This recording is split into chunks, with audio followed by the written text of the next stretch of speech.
Inaasahang dadagsa ang nasa mahigit 200,000 turista sa Lipas City ngayong tag-init.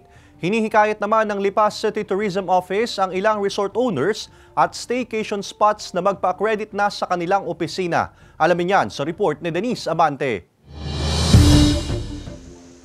Halos fully booked na ang calendar of reservation sa minamanage na private resort at staycation ni Jariel sa Lipas City. Pagpasok pa lang daw ng buwan ng Marso, unti-unti nang dumadagsa ang mga reservation sa kanilang lugar. Kaya puspusa na rin ang kanilang pagsasaayos sa kanilang mga amenities. Minimake sure po namin na before po lahat talaga na pumasok yung mga bisita, lahat po malinis, lalo na po yung pool natin, dapat po nasa-sanitize. Then yung mga kama po natin, mga bed sheets, yung po talaga yung every guest, kailangan po palitan. Ayon sa Lipas City Tourism Officer, inaasahan ang pagdagsa ng higit pa sa 200,000 na mga turista sa lungsod ngayong nalalapit na summer vacation. Perfect way ika nga to beat the heat ang paliligo sa mga pool ng resorts, idagdag pa ang maaliwalas na lugar. At least mga 40 na resorts na meron ang lungsod ng Lipa. So they can choose resort na malapit sa bulkan. We also have dito sa bayan. Meron na nagkaroon na dito sa bayan at sa ibang areas ng medyo sa may bundok area. Yung 100,000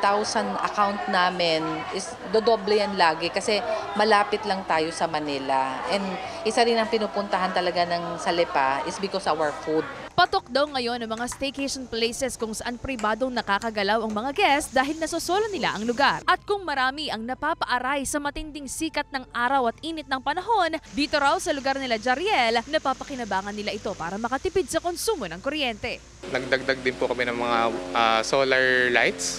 Ayun po, para po talagang masulit din po yung init. Makatipid din po sa kuryente. Nagdagdag na rin po kami ng mga tangke po, water tanks, especially ngayon po nagkaka-shortage po tayo sa tubig dahil nga po sobrang init. Patuloy naman ang panghihikayat ng Lipas City Tourism Office sa mga tourism establishments na kumuha na ng kanilang DOT accreditation para matiyak ang seguridad at standards na ipinatutupad ng ahensya. So you have to follow the standard, minimal standards of our operations kasi kailangan makita ng DOT na talaga ikaw ay nagko-comply.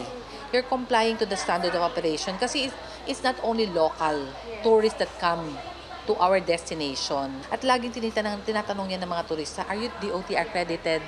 So pag wala ka, syempre parang magluluan sila, ay ito pala ay hindi para ito ay illegal. Bukas ang opisina ng Lipas City Tourism para gabayan ang mga may-ari ng tourism establishments na wala pang accreditation. Kasama si J. Arman Harris, Denise Abante, Balitang Southern Tagalog.